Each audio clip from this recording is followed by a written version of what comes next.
Anarchy, the breakdown of law and order, a chaotic reign of terror, mob rule and rioting, the collapse of government authority.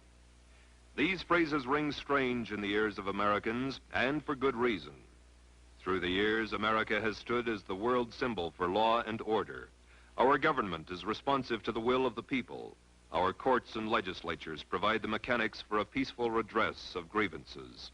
And the policeman on the corner has traditionally been looked upon as a friend, not as the instrument of a tyrant. Anarchy, well, that was something we read about in our newspapers that was always happening in other countries. Perhaps the people in other countries had just reasons to riot against their governments.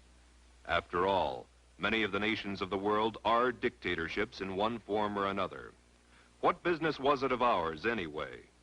Newsworthy, perhaps, but it could never happen here. Then, in the summer of 1964, widespread rioting and looting suddenly broke out in Harlem, in Rochester, in Newark, in Jersey City, in Philadelphia, Cleveland, and Chicago, all within a few days of each other. It was as though an unseen hand had given the signal. Then, on August 18th, 1965, guns replaced nightsticks in the hands of law enforcement officers as the Watts area of Los Angeles literally burst into a cauldron of insurrection. Thousands of rioters roamed the streets both night and day, smashing and looting, and setting the torch to over 50 square miles of the city. Hidden snipers held police and firefighters at bay as fires raged unabated. At least 35 Americans died in the violence and gunfire. The sheer magnitude of this monstrous madness strained the abilities of the civil authorities, and the California National Guard was sent to Watts with orders to quell the violence with brute force if necessary. The spectacle of American soldiers shooting it out with American civilians was even more shocking than the rioting itself. The nation was stunned and horrified. No smugness now. This time, it wasn't a foreign country. This time, it was Anarchy USA. The degree of communist influence in these riots has been subject of much discussion and controversy. For a solution to this controversy, let's review the events of recent years, both at home and abroad, in light of the communists' own plans for world conquest. The communists disdain to conceal their views and aims. They openly declare that their ends can only be attained by the forcible overthrow of all existing social conditions. The most powerful enemy can be conquered only by exerting the utmost effort and by thoroughly, carefully, attentively, and skillfully taking advantage of even the smallest rift, of every antagonism of interest among the various groups or types within the various countries. Divide the people. Split them into quarreling factions, fighting among themselves rather than their common enemy. This is the comrades' first rule for the conquest of any country. For well do they know from long experience that the nation so divided and weakened can be easily conquered from within. For Mao Zedong, finding the point upon which to divide the people of China and create a revolution was comparatively simple. The Chinese for centuries had been principally tillers of the soil, eking a meager livelihood from land they did not always own and for which they paid tribute to landlords who generally had large holdings. Strong backs and legs were requisite to survival for the great masses who provided the power for China's limited and primitive industry and agrarian economy.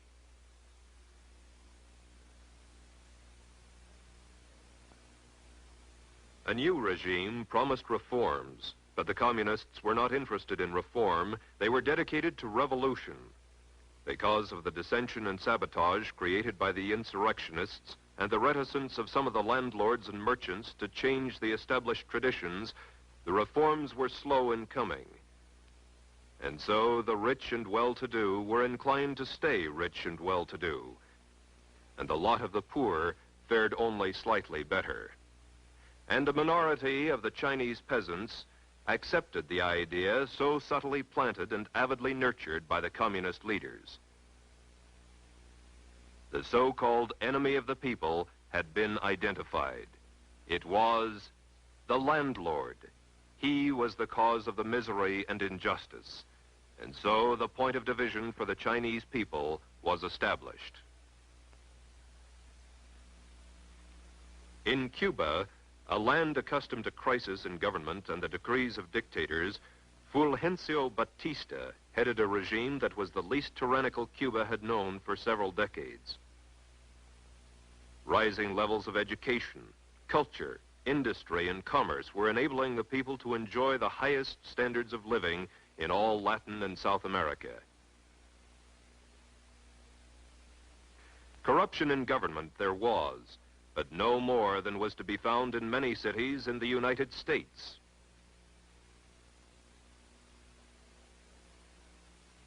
Fidel Castro, a young, well-trained communist revolutionary with much experience, seized upon the issue of corruption in government as he undertook the creation of his revolution. It was the government, said Castro. The government was responsible for the problems and oppression felt by the people. It was the dictator and his followers. It was the Batistianos. They were the enemy. In Cuba, as in all countries, there were the poor and the poorly educated who labored in the fields. Castro promised agrarian reform, which focused the discontent of the rural community upon the latifundista. They, too, were the enemy. And so the communists, experts at fomenting discontent, began to split the population into quarreling factions, setting Cuban against Cuban. Algeria is a creation of the French.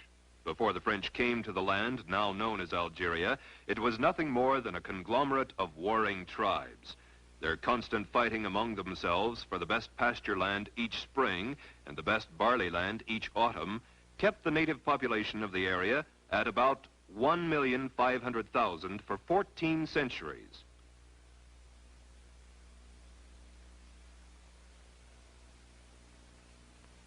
Today, after little more than 100 years of French rule, the population of Algeria stands at about 9 million. Under French dominion, the Algerian nation grew and prospered. The two cultures of Islam and Christianity were working together to create a good life. In the early 1930s, the dissident voice of the communist was heard among the people. At first it whispered, "The Algerian nation is not France, cannot be France, and does not wish to be France. Independence is the natural right of all peoples." As the seeds of disunity began to germinate, the dissident voice was heard more loudly to proclaim, "Islam is my religion. Arabic is my language. Algeria is my fatherland." And so, too, in Algeria, were the issues that were to divide the people clearly defined.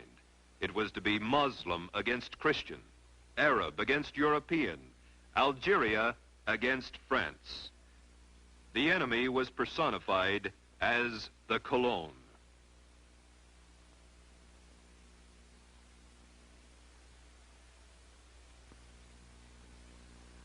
With phase one, that of dividing the population, completed, the revolutionists were ready to move into phase two of the communist blueprint for takeover. Create the appearance of popular support. In every country now part of the Red Slave Empire, the actual number of Communist Party members at the time of takeover has been less than 1% of the total population. As Lenin phrased it, communism must be built with non-communist hands. By cleverly beguiling thousands of well-intentioned people into unwittingly supporting the revolutionary program, the dedicated 1% can trick the 99% into surrendering their birthright. This they do by hiding the true communist objectives behind appealing slogans and pretended humanitarian goals. As Stalin explained, the revolutionary accepts reform in order to use it as a cover for his illegal work. In China, the propaganda mills were active in championing Mao's agrarian reform.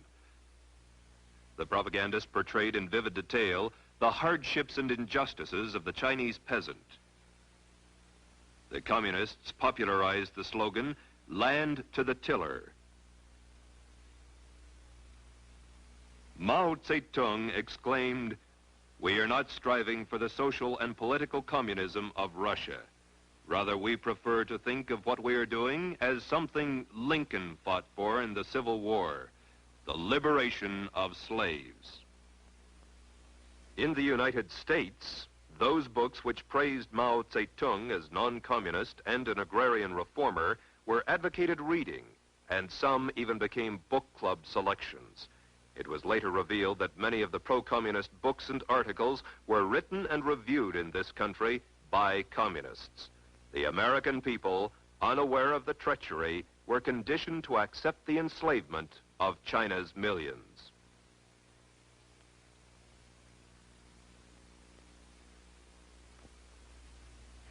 Cubans rallied round the slogan, "Patria o muerte." But perhaps the most widely used slogan was the one later to be used in Haiti and Venezuela, and still later in English in the United States. "Venceremos," we shall overcome. Early in the revolution, Fidel Castro sought to reassure the people of the true nature of the uprising. "I have said very clearly that we are not communists. Our revolution is a humanistic one." The press of the world sang praises of Fidel Castro. Many eulogized him as the savior of Cuba. In the United States, Castro was referred to as the Robin Hood of the Sierra Maestra, that he pursued the same policy of taking from the rich and giving to the poor. The nation's press was quick to report, "This is not a communist revolution in any sense of the word, and there are no communists in position of control. The only power worth considering in Cuba is in the hands of Premier Castro, who is not only not communist, but decidedly anti-communist." And so the Cubans and the Americans and the rest of the world were reassured that there was no infidel in Fidel. In Algeria, more land was owned by Muslims than was owned by the Europeans. Yet the propagandists claimed that the poor Muslims were being oppressed by the wealthy European landowners. The call was for Muslim unity. It was oppression, colonial oppression, the Muslims were to fight. It was to be a holy war in God's cause. The insurrectionists declared that Algerians were an oppressed people living under a tyrannical colonial government, and therefore their revolt was a war of liberation. Since all Algerians held full French citizenship, both Muslim and Christian majorities regarded the idea of liberation as ridiculous. Ahmed Ben Bella, leader of the revolutionists, and 4 companions were arrested by the French and confined as political prisoners. Ben Bella later escaped to Cairo, where he and others set about the task of convincing France, the world, and the Algerians that Algeria needed to be liberated. Then started a systematic reign of terror designed to intimidate the Muslims into going along with the liberation movement. This book was published by the French army in an attempt to alert the free peoples of the world as to the true methods employed by the communist-led insurrectionists. The atrocities shown here were perpetrated upon the Muslims by Ben Bella's rebels parading under the banner of the National Liberation Front, or FLN.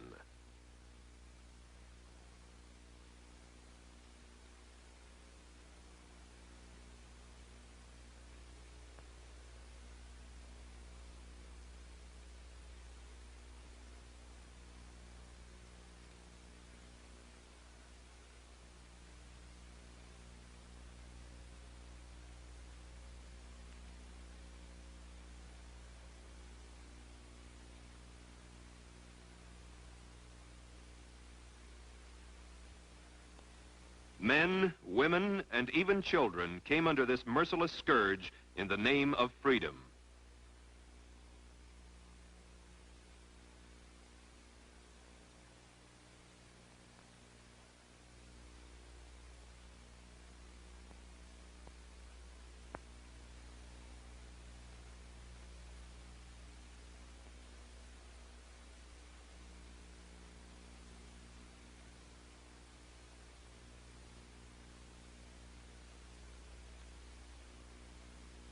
We would never have brought these documents to the notice of public opinion had the torturers not chosen to depict themselves as victims, had the criminals not been transmuted into accusers. And that is exactly the way it appeared to the world. The French army was accused of police brutality. The godless revolutionaries were depicted as liberators. The insurrection was described as a popular and spontaneous uprising of the people. So effective was the programming of this big lie that some of the world's leading citizens were led to give aid and comfort to the enemy that plans to conquer the world. I am today introducing a resolution which I believe outlines the best hopes for peace and settlement in Algeria. It urges in brief that the President and the Secretary of State be strongly encouraged to place the influence of the United States behind efforts either through the North Atlantic Treaty Organization or through the good offices of the Prime Minister of Tunisia, the Sultan of Morocco, to establish the basis for a settlement of an independent personality of Algeria, interdependent with France and the neighboring nations. I believe this to be of vital importance to us. This photo was taken October 15th, 1962 in Washington, D.C. and carried the following caption: Premier Ahmed Ben Bella of Algeria and President Kennedy stand as Ben Bella receives full military honors shortly after his arrival today for talks with the chief executive. Ben Bella is expected to thank Kennedy for having called for Algerian independence as far back as 1957. After receiving full military honors at the White House, Ben Bella visited fellow revolutionary Fidel Castro before returning to Algeria. In April of 1964, Americans read in their newspaper, "Far more important facts are that Premier Ben Bella, though very much a dictator, is not a communist." 1 month later, in May of 1964, Ben Bella was awarded the Lenin Peace Prize in Moscow. 2 months later, in July 1964, Communist Ben Bella declared, "We solemnly reply here that our socialism stems from Islam. We repeat before world opinion that we are not communists." After the communists have found some issue or point of difference upon which they can divide the people, get them fighting among themselves rather than their common enemy, the next step is to create the appearance of popular support for the communists' war of national liberation. They have been devastatingly successful thus far. Yet in one country after another, there have been alert, informed individuals who saw the signs, recognized the patterns of conquest, and raised their voices to warn the people. Against just such a contingency, the communists developed the third phase of their blueprint for world domination: neutralize the opposition. We can and must write in a language which sows among the masses hate, revulsion, and scorn toward those who disagree with us. A Communist Party directive issued in 1943 reads, Members and front organizations must continually embarrass, discredit, and degrade our critics. When obstructionists become too irritating, label them as fascist or Nazi or anti-Semitic. Constantly associate those who oppose us with those names which already have a bad smell. The association will, after enough repetition, become fact in the public mind. In China, the formula worked well. The word landlord became almost an invective. The Those who worked for the government were looked upon as grafters. The government under Chiang Kai-shek was reviled as an enemy of the people, a fascist tool of the ruling class. Those who refused to support the agrarian reformers were subject to surprise visits from roving guerrilla bands. The pattern was the same in Cuba. Those who were less than enthusiastic about Castro's reform were effectively branded as Batista followers. The man who spoke up against the revolt was labeled as a counter-revolutionary. Algerians who saw through the fraud and endeavored to warn the nation or their neighbors were vilified as extremists, colonialists, racists, fascists. Torture, death, and the fear of torture and death were also most effective weapons against those who might resist the tyrannical takeover.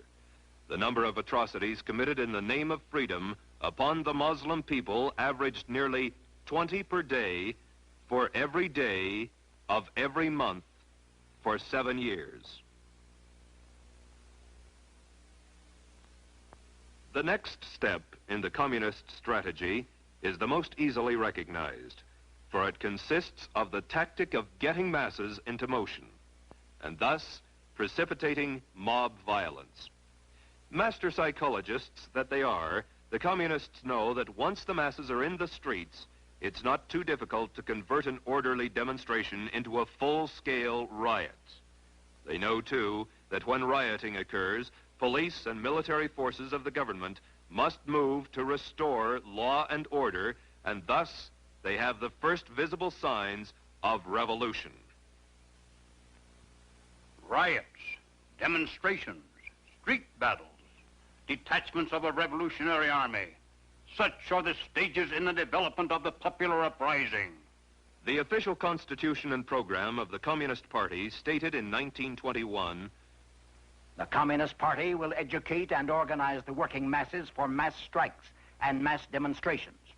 It is through struggles that the working masses are prepared for the final conflict for power. As these strikes grow in number and intensity, they acquire political character through unavoidable collision and open combat with the capitalistic state. Mass action culminates in insurrection and civil war." In 1964, a communist document taken from the Viet Cong stated, "Get the people out into the streets. Quarrels should be provoked. Youth groups are to be armed with knives and clubs, allegedly to protect themselves in a manufactured tension." In China, as in all countries, the communist appeal was aimed primarily at students, young, idealistic intellectuals, most of whom came from wealthy families who could afford to send them to school.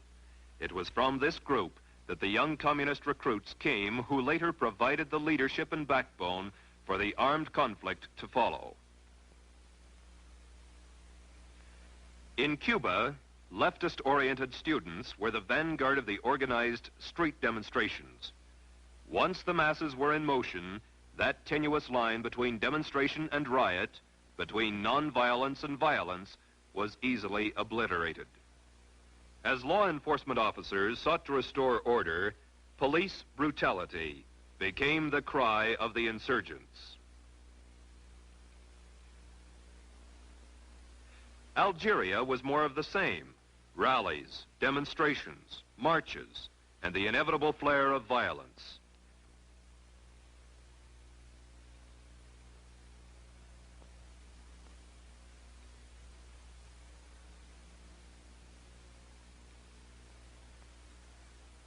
The invariable charges of police brutality were hurled as efforts were made to maintain law and order. When marches and demonstrations turn into riots in any country slated for takeover, the communists are then ready to implement the final stage of their blueprint for conquest. It takes only a handful of armed opportunists, criminals, and savages to create the semblance of revolution. Only insurrection can guarantee the victory of the revolution. The purpose of insurrection must be not only the complete destruction or removal of all local authorities and the replacement by new, but also the expulsion of the landlords and the seizure of their lands. Chiang Kai-shek's nationalist forces had long been fighting the communist-inspired insurrectionists of Mao Zedong when the Japanese invaded the mainland of China. With the end of World War II and the defeat of the Japanese, the United States pressured Chiang into forming a coalition government with the communists. Through a coerced truce and enforced arms embargo, the U.S. disarmed more than 30 divisions of Chiang Kai-shek's nationalist troops. On the other hand, the Chinese communists fell heir to all the arms left by the defeated Japanese, and with the help of added armaments from Russia, Mao was soon able to ride in triumph throughout China and give 400 million Chinese agrarian reform, communist style.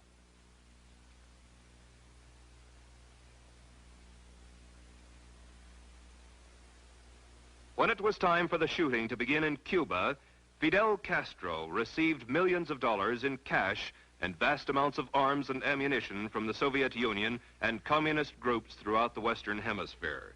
At the crucial time in Castro's bid for power, the United States State Department declared an arms embargo against Batista's government, refusing to deliver even the arms that had already been paid for and were awaiting shipment. Yet, on the other hand, revolutionary sympathizers were delivering men, arms, and ammunition to Castro daily from the United States.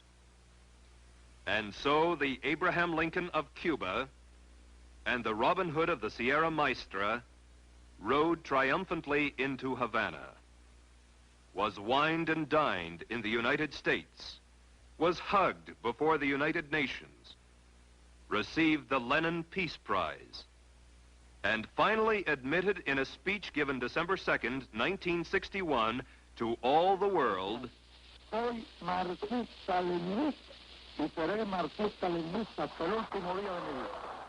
I am a Marxist-Leninist and will be until the day I die. In Algeria, Ben Bella's rebels were fighting their war of liberation with guns and ammunition sent to them through Tunisia and Morocco by the communist bloc countries. And just as the revolution was coming to a head, a slight change in the overall strategy was instituted.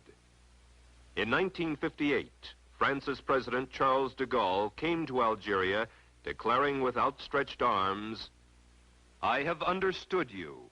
I declare that from this day forward, France considers that in the whole of Algeria there is only one category of inhabitants, that there are only Frenchmen in the full sense."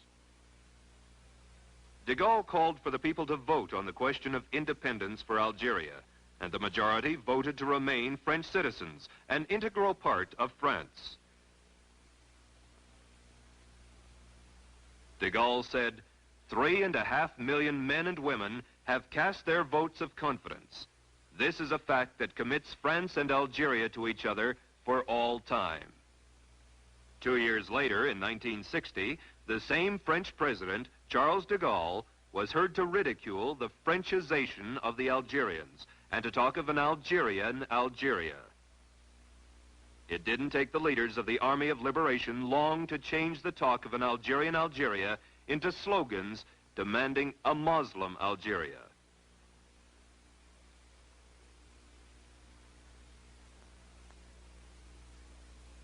Ultimately, the revolutionary Ben Bella returned to Algeria and in due course established a regime of which he said, "We solemnly reply here that our socialism stems from Islam. We repeat before world opinion that we are not communists." And so it has been, with but minor variations in one country after another. Divide the people. Create the appearance of popular support. Neutralize the opposition. Precipitate mob violence. Create the semblance of a revolution. An accurate summary of Lenin's strategy for the conquest of the world is as follows. First, we will take Eastern Europe. Next, the masses of Asia. Then we shall encircle the last bastion of capitalism, the United States of America. We will not have to attack. It will fall like overripe fruit into our hands. By October of 1950, all of Eastern Europe was securely locked behind the Iron Curtain.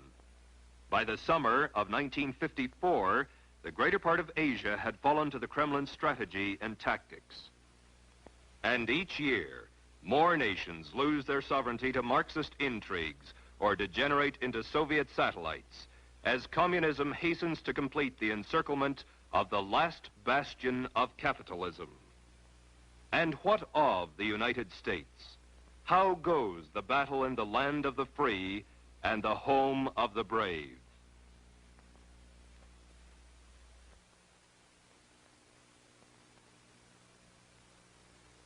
The communist plan for the conquest of the United States was explained to the American comrades by Moscow's agent, Joseph Pogany. Pogany was sent to this country by Stalin for the specific purpose of laying the groundwork for the agitation that would eventually develop into a Negro revolutionary movement. American Negro Problems was published in 1928 by Joseph Pogany using the alias John Pepper, and carried the official communist line for America.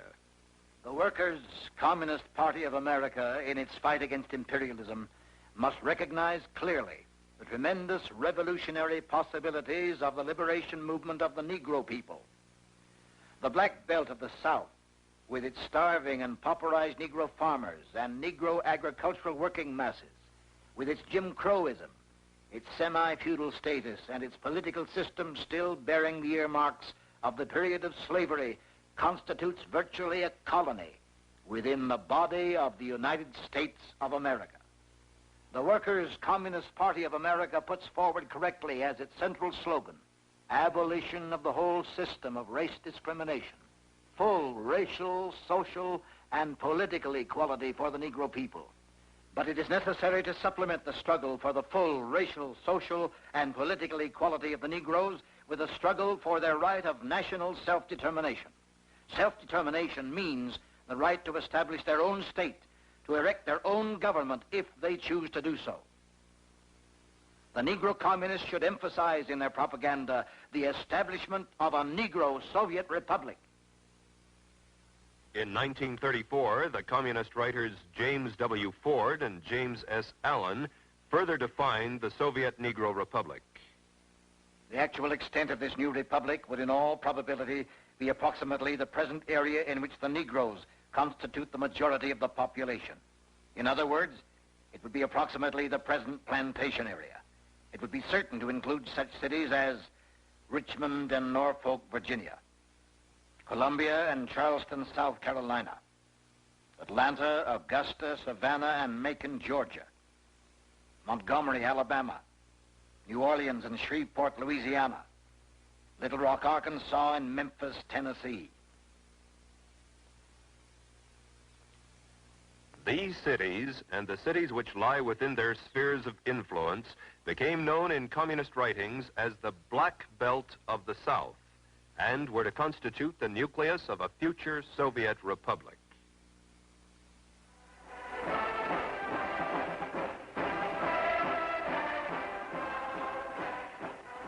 At the National Convention of the American Communist Party, held in New York City in June of 1940, James Ford, the Communist Party candidate for the Vice Presidency of the United States, said, "For the Negro in the South, my people, the Negro people of America, have in the Communist Party their best defender, the unfailing champion of their cause. I accept its nomination for Vice President of the United States."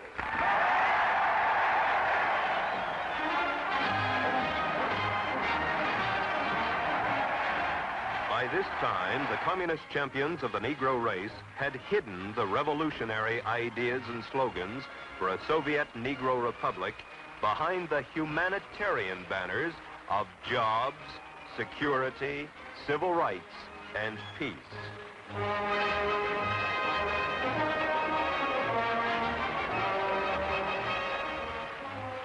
These humanistic issues were to provide the friction necessary to divide the American people and lay the groundwork for revolution. I am Leonard Patterson. When I was a young man, only 23 years old, I joined the Communist Party. I was a member of the National Executive Committee of the American Young Communist League. In 1930, I was the official communist candidate for election to New York State Assembly. I knew Gus Hall and other top-ranking American communists very well because I trained with them at the Lenin University in Moscow. I joined the party because I honestly thought the communists were trying to help American Negroes. I broke away from the party when it became clear to me what the communists were really up to was to use the Negro people in this country as cannon fodder in a violent and bloody revolution aimed at the establishment of the American Soviet dictatorship. It was that simple, and it is still that simple today. Make no mistake about it. What is happening in the United States right now under the banner of civil rights is exactly what has happened in China, in Cuba, in Algeria, and many other places around the world. I'm Julia Brown. For 9 years, I was a member of the Communist Party, serving as an undercover agent for the FBI. During that time, I learned that the communist conspiracy had been planning and working for years to bring violent revolution to America. It was to be a communist revolution, but the great majority of the American people would not be allowed to realize that until it had already happened. If all goes according to the communist blueprint, Americans will believe that the chaos and violence has something to do with civil rights. Our enemies were quick to find our weakest point for their attack. They knew that racial differences could provide them with an excellent wedge to divide our people. Their strategy simply has been to keep hammering on that wedge, to drive it deeper into our social structure, to open all wounds that have long since healed, and deliberately to create new ones wherever they can. Now, he acted like a good nigga for the white folks. But I tell you, I don't want to even be around no more good niggas. I'm with them good Negroes. That's what they call Rodriguez, a good Negro. I want to be with the bad niggas, because I know what's happening with the bad niggas. That's where I want to be. I want to be with the niggas. I want to be with the bad niggas that don't want to ride on the back of the bus no more. And this is what Elder Davis will call you. And the bad niggas is not going to work for $18 or $20. No, I want to be for the bad niggas who going to register and vote. I want to be for the bad niggas going to swim on any God's beach where water is flowing. I want to be for those. Lyndon Johnson is the biggest nigger lover in the United States. Amen. He may think that he can use his Justice Department with Bobby Kennedy at the head of it, and he may think that he can use J. Edgar Hoover and the FBI and the Army to force us white people here in St. Augustine and other parts of the nation to mix up with niggers. But if he sends troops in here and puts a bayonet behind every one of us, we still will not mix up with a bunch of black savages. I'd like to say, in a real sense, not fellow freedom fighters, but fellow slaves. For we all are slaves, not only in this society, not only in this community, but all over this nation and all over the world. What you're doing here is very significant and it's very important. Then you follow up your friends and acquaintances and ask them if they want to help put this fight over to save this country from the onslaught of integration. You know the system is they want to throw white children and colored children into the melting pot of integration, out of which will come a conglomerated, mulatto, mongrel class of people. Both races will be destroyed in such a movement. I, for one, under God, will die before I'll yield 1 inch to that kind of a movement. What about it?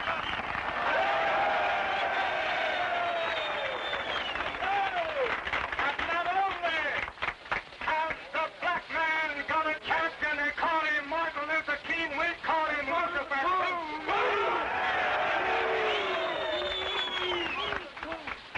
That God has some champions of the white man, and you can name Cunning H as one of them. Today, tomorrow, and forever. And if this nigger thinks he can stir the niggers up, I'll go also inform him that the white man can be stirred up to defend what is rightfully theirs.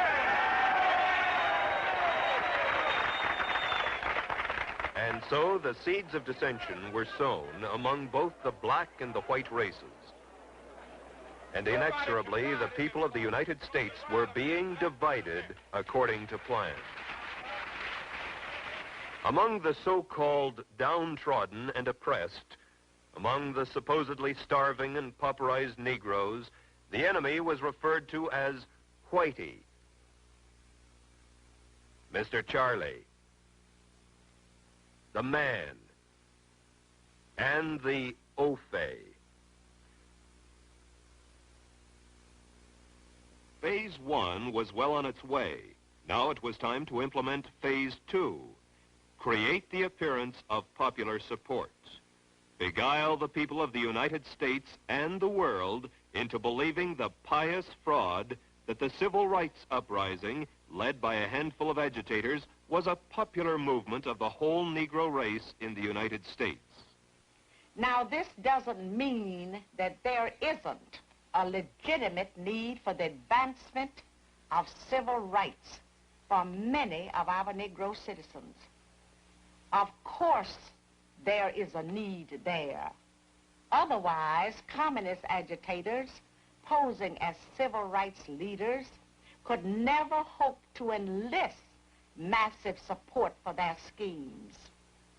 The aspirations of Negroes for full equality were not created by communists, but they are used by communists in such a way that idealistic Americans of all races can be tricked into implementing the communist blueprint for revolution.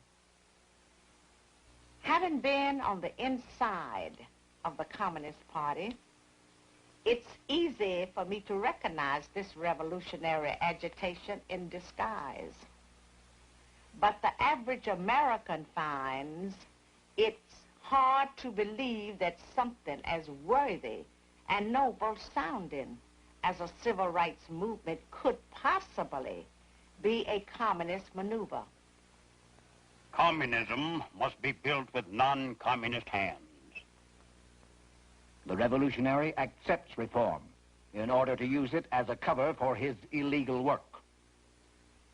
By concealing the true communist objectives behind appealing slogans and pretended humanitarian goals, the conspirators are able to dupe hundreds of uninformed opportunists and misguided idealists into supplying the non-communist hands needed in the overthrow of this republic.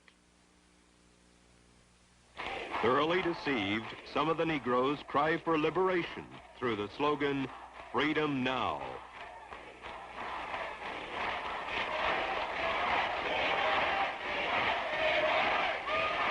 The Democratic slogan, "One man, one vote," has gained wide acceptance.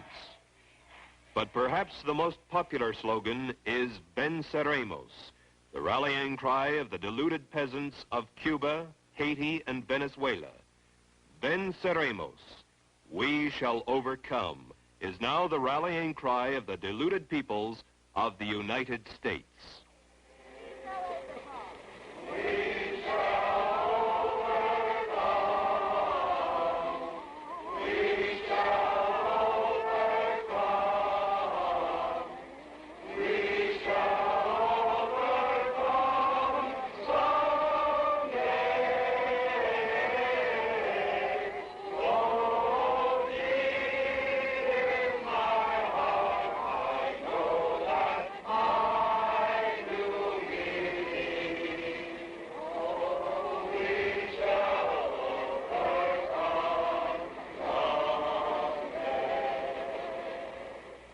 When I was studying communist tactics and strategy in Moscow, my instructors emphasized the importance of using honest grievances and popular slogans as a smokescreen to cover up the true nature of the revolution. We were taught how to use propaganda and arouse the emotion of the masses. We learned how to set one group against the other and to make them hate each other.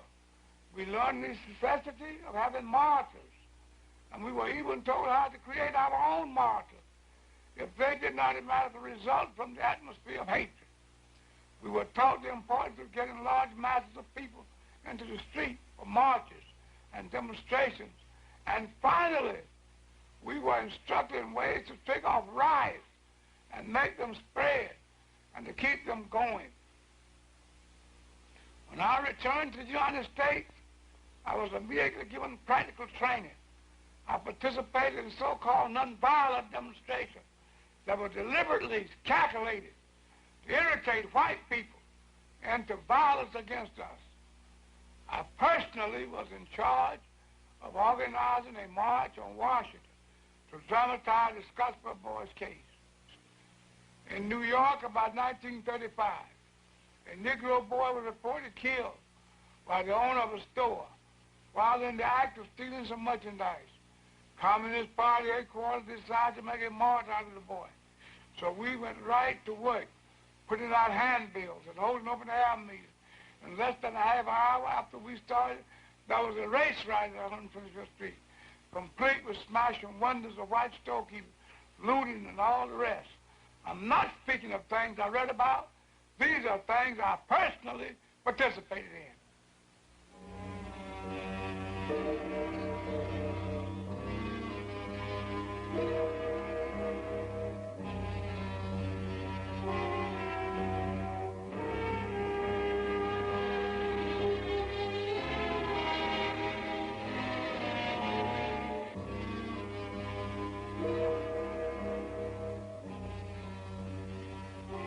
As it was in Cuba,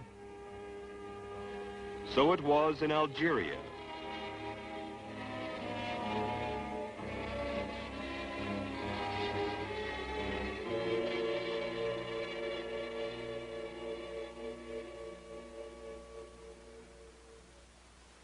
And so it is in the United States. In Jackson, Mississippi, Medgar Evers, State Field Secretary for the NAACP, was shot in the back by an unknown assassin as he was entering his home. After lying in state in Mississippi, the body of World War II infantry GI Medgar Evers was sent to Washington, D.C. for burial in Arlington National Cemetery. Now a victim of the very communist agitation he had helped promote, Medgar Evers was able to further serve communist purposes by being glorified as a martyr in the supposed fight of the Negro people for freedom and justice. Medgar Evers' remains were buried with full military honors and nationwide news coverage.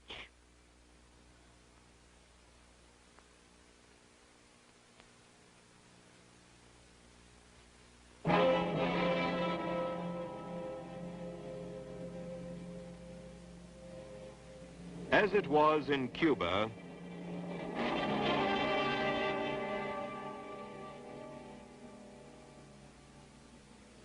So it was in Algeria. And so it is in the United States. Mysterious bombings by assailants unknown plague the lives and property of the Negro people and serve to intimidate those who might speak out against the conspirators. The bombing of this Birmingham, Alabama church claimed the lives of 4 little girls attending Sunday school. A memorial service was held in Washington, D.C. for the 4 young victims, after which the mourners demonstrated their grief before the White House and the press. We were taught how to use propaganda, how to arouse the emotion of the masses. We learned how to set one group against the other and to make them hate each other. We learned to be set to having martyrs, and were even told how to create our own martyrs if they didn't automatically result from the atmosphere of hatred. Divide the people, then create the appearance of popular support. And if any of the alert, informed citizens call attention to the true revolutionary goals behind the humanitarian slogans, move into phase 3 and neutralize the opposition. One effective way to neutralize any opposition is to liquidate it. In the summer of 1965, a respected Negro farmer in Alabama dared to speak out critically against the civil rights revolutionaries. In this cabin in late August, 87-year-old Perry Smaw struggled with an assailant who said he had come to get Perry's tongue. The aged Negro's skull was crushed with a cast-iron frying pan, the attackers striking with such force that the skillet was broken. Then the intruder pulled Perry's tongue from his mouth and with a butcher knife cut it off all the way back to the old man's tonsils. Perry Smaw, the man who dared defy the conspirators, died 6 days later. In China, Cuba, and Algeria, terror was also a most effective weapon in intimidating and neutralizing the opposition. And there's another, even more widely used method of neutralizing and paralyzing opposition to communism's conquests. We can and must write in a language which sows among the masses hate, revulsion, and scorn toward those who disagree with us. Members and front organizations must continually embarrass, discredit, and degrade our critics. When obstructionists become too irritating, label them as fascist or Nazi or anti-Semitic. Constantly associate those who oppose us with those names which already have a bad smell. The association will, after enough repetition, become fact in the public mind. By duping the American public into turning a deaf ear to the voices of warning because the topics were controversial or because the patriots themselves had been ridiculed as extremists, racists, fright peddlers, the conspirators were ready to move one step closer to their hidden goals by precipitating mob violence. Riots, demonstrations, street battles, detachments of a revolutionary army. Such are the stages in the development of the popular uprising. The Communist Party will educate and organize the working masses for mass strikes and mass demonstrations. It is through struggles that the working masses are prepared for the final conflict for power. As these strikes grow in number and intensity, they acquire political character through unavoidable collision and open combat with the capitalistic state. Mass action culminates in insurrection and civil war. We've been studying history, studying civics, but right now you got to put your history and your civics in the streets. You got to make the Constitution real. You got to make democracy real. Since 1960, since February the 1st, 1960, more than 50,000 of your fellow students have been arrested and jailed, beaten, placed police doors and water hoses. Before we see real freedom, before we be able to walk down these streets with a sense of dignity and with a sense of pride, and walk in freedom, No doubt there will be more jailings, more beating, more water hoses, more drugs.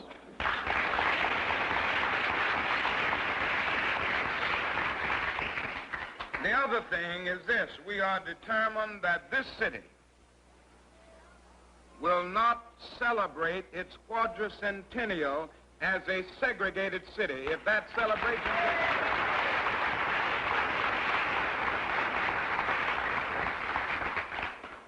we plan to use everything within our power and all of the nonviolent weapons at our disposal to dramatize this blatant injustice and to demand that the federal government not put a cent in this city unless it decides to face the realities of desegregation.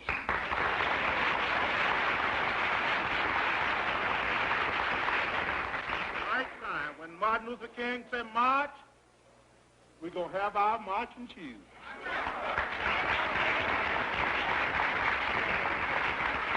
And you know they've kicked us around a long time, haven't they? Yeah. And so many of us we've come up in life without any shoes at all. And if it becomes necessary for us to march without shoes, we'll march barefooted. I don't like the way you're clapping tonight. Are you ready to march? Are you ready to march?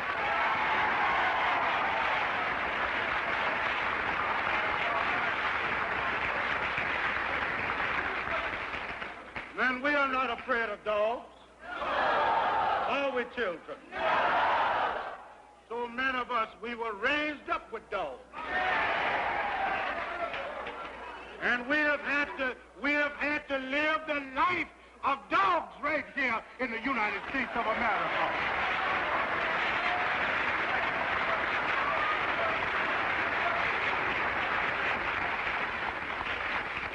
I want you to raise your hand high tonight. Everybody that's ready to march, raise your hand high.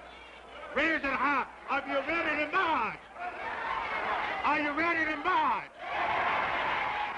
If you're ready to march, I want you to raise both of your hands above your head.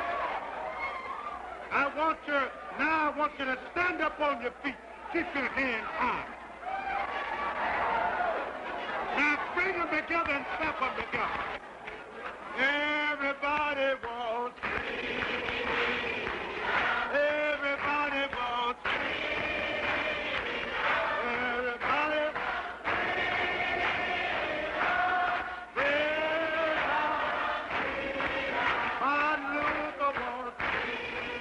And so, many were tricked into helping create the appearance of popular support for a conspiracy that hid its true objectives behind appealing slogans and humanitarian goals.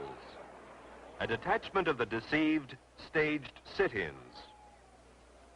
A handful of the hoaxed made freedom rides.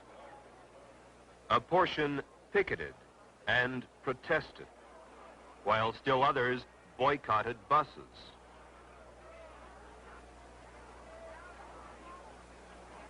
And then more of the deluded mobs marched and demonstrated. As it was in Cuba, where the leaders of the humanistic revolution marched with arms locked in camaraderie, so it is in the United States, where the leaders of the freedom movement march with arms locked in brotherhood. As it was in Cuba, where the comrades marched arm in arm to shouts of Venceremos, so it is in the United States, where the brothers march to the strains of We Shall Overcome. We shall overcome. We shall overcome someday. In 1965, Martin Luther King explained the purposes of the marches and demonstrations as follows. The goal of the demonstrations in Selma, as elsewhere, is to dramatize the existence of injustice and to bring about the presence of justice by methods of nonviolence. Long years of experience indicate to us that Negroes can achieve this goal when four things occur. First, nonviolent demonstrations go into the streets to exercise their constitutional rights. Second, racists resist by unleashing violence against them. Third, Americans of conscience, in the name of decency, demand federal intervention and legislation. Fourth, the administration, under mass pressure, initiates measures of immediate intervention and remedial legislation. Ready to march with them? I didn't hear from everybody. Are you ready to march? As Martin Luther King said, demonstrators staged a huge march on Washington, D.C. to dramatize their demands. They staged demonstrations across the country.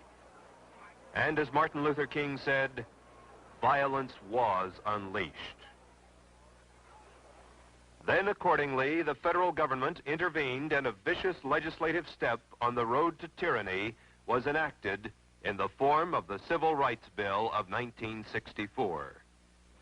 Their cause must be our cause, too.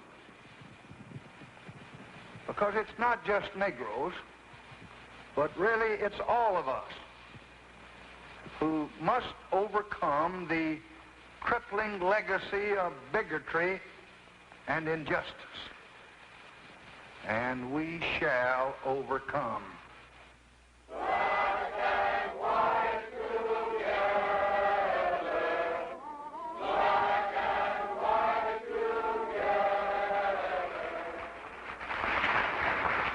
Now we mean business. Are you ready to march with us? As Martin Luther King said, the demonstrators staged a huge march from Selma to Montgomery, Alabama, to dramatize their demands.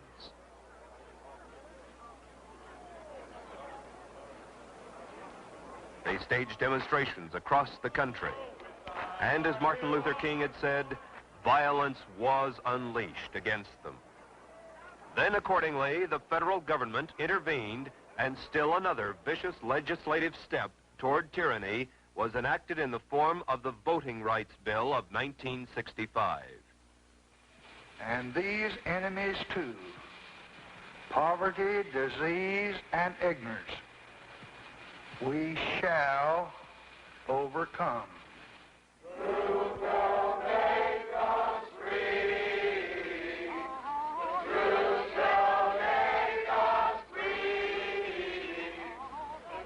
I broke away from the party when it became clear to me what the communists were really up to was to use the Negro people of this country as cannon fodder in a violent and bloody revolution aimed at the establishment of an American Soviet dictatorship. Give me that old freedom spirit. Give me that old freedom spirit. It's good enough for me. It was to be a communist revolution, but the great majority of the American people would not be allowed to realize that until it had already happened. If all goes according to the communist blueprint, Americans will believe that the chaos and violence has something to do with civil rights.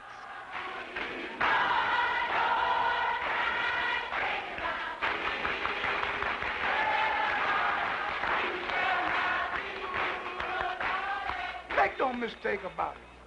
What is happening in the United States right now under the banner of civil rights is exactly what has happened in China, in Cuba, in Algeria, and in many other places around the world.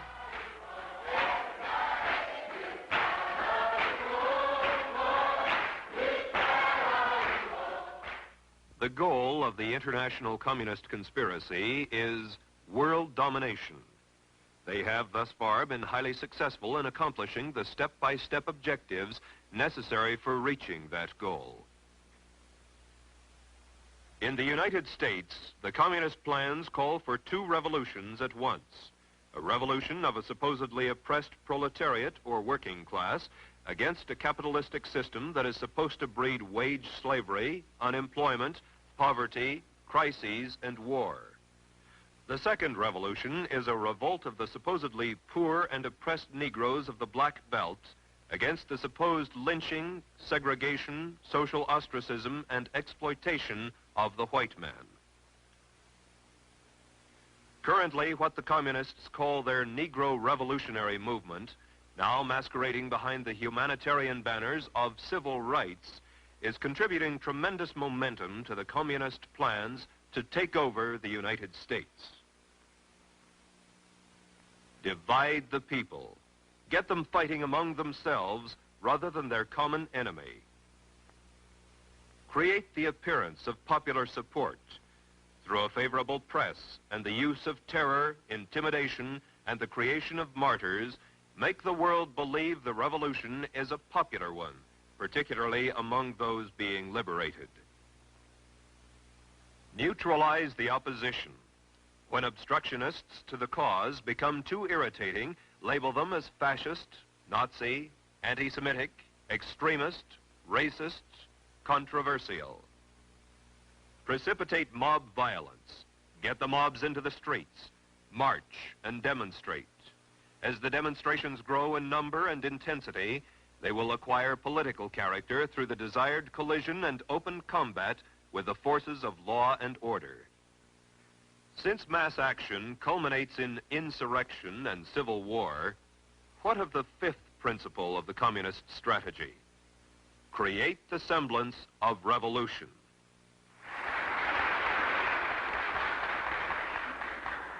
Had not this rotten, fascist, racist cop, lieutenant, that killed the young Powell boy, had he not killed the boy very well might have died in South Vietnam in the name of freedom. Very well he died in South Vietnam in the name of freedom. In the name of freedom.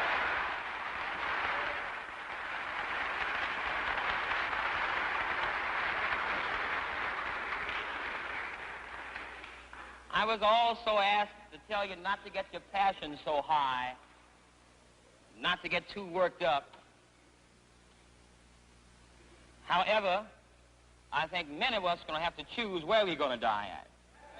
Where are we going to die at?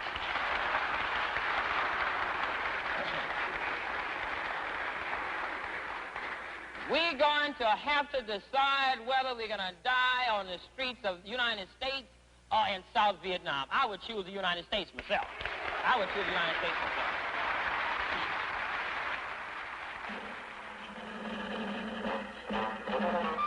From Havana, Cuba, free territory of the Americas, Radio Free Dixie invites you to listen to the free voice of the South. Stay with us for music, news, and commentary by Robert F. Williams. Robert F. Williams, a fugitive wanted by the state of North Carolina and the Justice Department, broadcasts weekly revolutionary messages beamed into the United States from Cuba. We shall take the torch of freedom and justice into the streets of America, and we shall set the last great stronghold of Yankee imperialism ablaze with our battle cry of freedom. Freedom now or death. For our people... In the monthly newsletter published in Cuba and sent into the United States through Canada, the revolutionist Williams tells the Negroes of this nation, we must be willing to suffer jail. We must be willing to suffer death. We must be willing to kill for freedom. There are Gestapo policemen on every street corner. It's just like Mississippi, and I predict things are going to grow worse. In fact, I think policemen are going to be dead before this situation is over. During the summers of 1964 and 1965, the demonstrations became riots, finally culminating in the worst race riot in this nation's history in the Watts district of Los Angeles.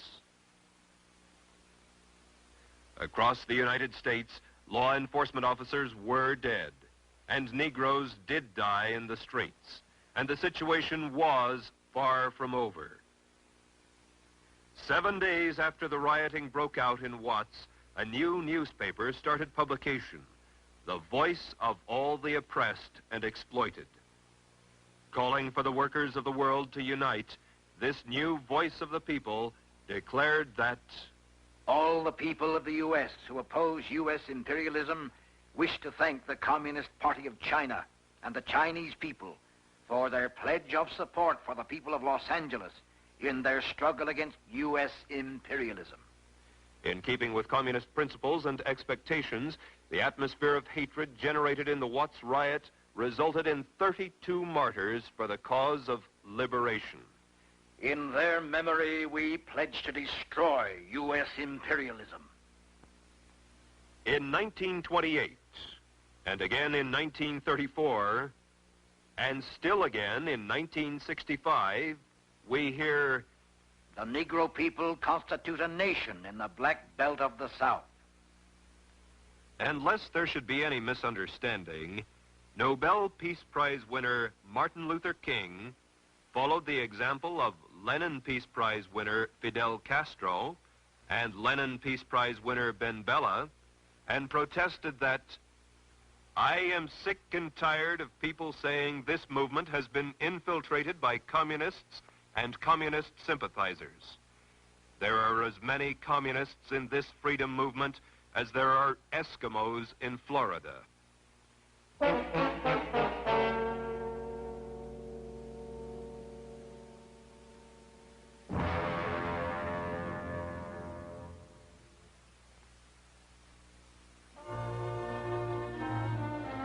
In the past hour, we have offered only a brief survey of the material that's available to support the charge that the civil rights movement, as we know it today, is simply part of a worldwide movement organized and directed by communists to enslave all mankind.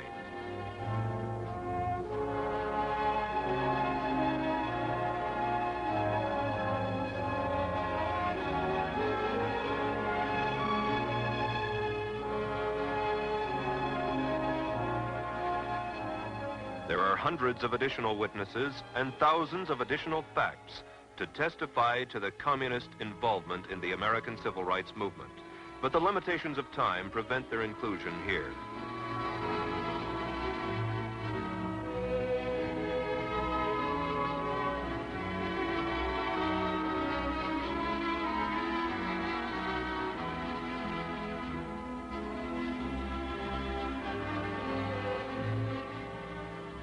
We urge you to continue your studies of these unpleasant truths and gain a more complete understanding of the conspirators' plans to subjugate the United States.